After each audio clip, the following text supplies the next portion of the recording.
আহা, শীতের সকালে কম্বল নিয়ে ঘুমিয়ে থাকার মজাই আলাদা, যা বলে বোঝাতে পারবো না। কিন্তু আফসোস, যদি তার মধ্যে একটা বউ থাকতো তাহলে আরো কতই না ভালো হতো। কিন্তু সিঙ্গেল বলে আফসোস, বউ নাই। তাছাড়া কিছু করার নাই। শীতে কাঁপাকাঁপি। বউ এখন আমার কার বাড়ি শাশুড়ি জানে। সেও মনে হয় আমার জন্য আফসোস করছে হয়তো। সো এখন কথা রেখে ছোট্ট করে পরিচয় দিয়ে ফেলি সবাইকে। আমি সাব্বির ইসলাম, বাবা মায়ের একমাত্র ছেলে থুকু। আর একটা বোন আছে, ছোট্ট। কিছু মনে করিয়েন না, আব্বা কি জানি করে ভুলে গেছি। ও মনে পড়ছে, আব্বা তো দেশের বাইরে থাকে বিজনেসের জন্য। বেশিরভাগ আম্মা আমাদের দুই ভাই বোনকে দেখে রাখে, রান্না করে, এই আরো ইত্যাদি কাজ করে। বাসায় থাকলে যা করে আর কি। যাই হোক, আর কিছু কমু না। গল্পের সাথে থাকেন, সবকিছু আস্তে আস্তে জানতে পারবেন। এই শীতের সকালে কম্বল নিয়ে ঘুমিয়ে আছি, তখনই রুমে আম্মুর আগমন ঘটল। আর এসে চিল্লাতে লাগলো, সাব্বির, এই সাব্বির ওঠ। আর কত ঘুমিয়ে থাকবি? সকাল হয়ে গেছে, ওঠ, কোচিং এ যাবি না? আম্মু আমায় ধাক্কা দিয়ে বলল। তখন আমি ঘুম ঘুম চোখে বললাম, যাও তো আম্মু, চিল্লাচিল্লি না করে। এই শীতের দিন এই সকালে আমার প্রিয় কম্বলকে ছেড়ে আমি কোথাও যাব না। না না না। ধুর, তোর রাজারা ফালতু কথা রেখে ওঠ, কোচিং এ যা, 6টা বাজতে চলছে। না, আজ যাব না, তুমি যাও। কি? আমি যাব তোর কোচিং করতে? যাও, একটু কষ্ট করো আমার জন্য, আমার লক্ষ্মী আম্মু। তুমি আমার বদলে আজ কোচিং করে আসো। শয়তান পোলা, উঠ বলছি, নয়তো মাইর দিব। তুমি যাও কোচিং করতে, আমি যাব না। এত সকালে শীত করে যেতে, তুমি যাও। শীতের কাপড় পরে যা। না, যাবো না, আমার কম্বল ছেড়ে। যদি না যাস তাহলে তুই উঠে এই 3টা ঘর ঝাড়ু দিয়ে ঠিক কর, তারপর রান্না কর, বারান্দা পরিষ্কার কর, থালা বাসন ধুয়ে আয়, সবার কাপড় ধুয়ে দিস। তখন আমি এটা শুনে লাফ দিয়ে উঠে পড়লাম আর বললাম, বাবারে বাবা, থাক থাক, আর বলতে হবে না, ছাইরা দাও। এইগুলো আমি জীবনেও পারবো না। আমি যাচ্ছি কোচিং করতে, তুমি আর বোন করো। এখন যাবি কেন? আমি যাই তোর বদলে। হয়েছে, থাক, আর বলতে হবে না, আমি যাচ্ছি। হুম, জলদি যা। তখন আম্মু চলে গেল, আমি উঠে গেলাম। উঠা মাত্র দেখি শীত কাকু আমার হাড্ডি গুড্ডি সব কাঁপিয়ে ফেলতেছে। তখন দৌড়ে আবার কম্বলের নিচে গেলাম আর ভাবতে লাগলাম, বাবারে বাবা, শীত কাকু তো দেখি খুব চেতিয়ে আছে, যার কারণে কম্বল আমায় ডাকছে।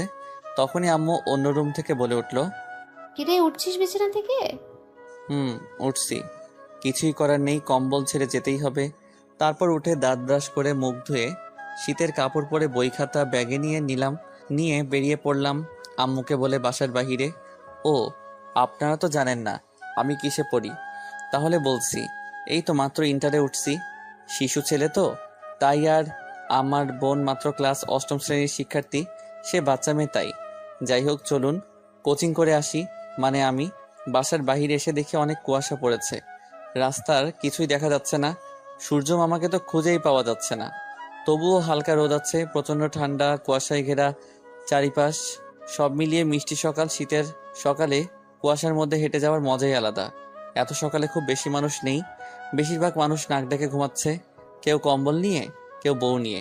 আর আমি যাচ্ছি বই খাতা নিয়ে কোচিং করতে। বাহ, কি চমৎকার! তখন আমি হেডফোন বের করে ফোনে একটা পছন্দের গান প্লে করে হেডফোনটা লাগিয়ে কানে চললাম কোচিংয়ের উদ্দেশ্যে। কোচিং সেন্টারে গিয়ে শুনি স্যার আমার আজ বাড়িতে গেছে, তাই কোচিং করাতে পারবে না। কি আর করা, খুশির ঠেলায় নাচতে নাচতে বাসায় আসছিলাম, তখনই কারোর সাথে ধাক্কা খেলাম। তাকিয়ে দেখে একটা সুন্দরী সিনিয়র মেয়ে, কারণ দেখেই বোঝা যায় আমার সিনিয়র। তখন আমি একটু ভাব নিয়ে বললাম, দেখে হাঁটতে পারেন না? দেখছেন নাচতে নাচতে বাসায় যাচ্ছি, দিলেন সবকিছু বিগড়ে। মেয়েটা আমার দিকে অবাক হয়ে তাকিয়ে আছে, এক দৃষ্টিতে কিসের জন্য সেটা জানি না। তখন আমি আবার বললাম, কি এমন করে হা করে তাকিয়ে আছেন কেন? তখন মেয়েটি লজ্জামাখা দৃষ্টিতে তাকিয়ে উত্তর দিল, ধাক্কা তুমি দিছো আর দোষ আমায় দিচ্ছ? আমি কিছুটা অবাক হয়ে গেছি, বুঝলাম না ধাক্কা খেয়ে লজ্জা পেয়ে আসছে কেন, কি জানি। তখন আমি বললাম, ও, আমি দিছি, ঠিক আছে, সরি আপু। আপু ডাক এটা শুনে তখন দেখলাম মেয়েটা রেগে গেল প্রচন্ড। আমি সে কিছু বলার আগে দৌড়ে চলে আসছি সেখান থেকে। মেয়েটি খুবই সুন্দর, তার উপরে সিনিয়র। রাগ করা মাত্র গাল মুখ লাল টমেটোর মতো হয়ে গেছে, তাই মায়ের খাওয়ার আগে চলে আসছি। বাসায় আসার পর বোনটা দেখে বলল, ভাইয়া চলে আসতো যে, কোচিং করনি? স্যার বাড়িতে গেছে, তাই আজ কোচিং করাইনি, চলে আসছি। ও আচ্ছা, এই কথা। হয় এই কথা।